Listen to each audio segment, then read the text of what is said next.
Pour des raisons de sécurité, le musée du Bardo à Tunis restera fermé. Sa réouverture avait pourtant été annoncée pour cet après-midi, moins d'une semaine après l'attentat revendiqué par le groupe État islamique, qui a fait 21 morts, dont 20 touristes.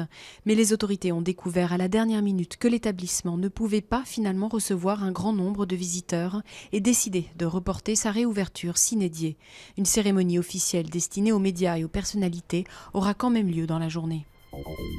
2 ans après une double mastectomie, Angelina Jolie annonce avoir subi une ablation préventive des ovaires et des trompes de Fallope, encore par crainte du cancer.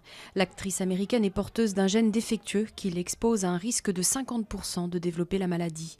La décision n'a pas été facile, confie la star, dont le choix radical de se faire retirer les seins avait poussé de nombreuses femmes à faire un dépistage.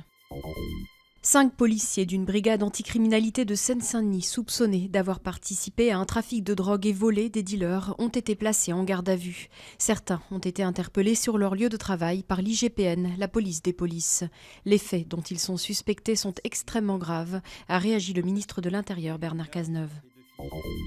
Ni FN, ni PS, Nicolas Sarkozy affirme qu'il ne déviera pas de sa ligne politique pour le second tour des départementales. Il n'y aura pas d'accord avec le Front National, affirme le président de l'UMP, qui n'appellera pas non plus à voter pour les candidats de la gauche.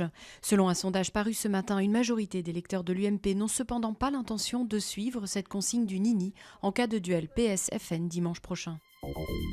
Des squelettes oubliés sous les tours de verre de la City de Londres, l'histoire s'est invitée chez les cols blancs avec la découverte de 3000 dépouilles sur un chantier d'aménagement ferroviaire.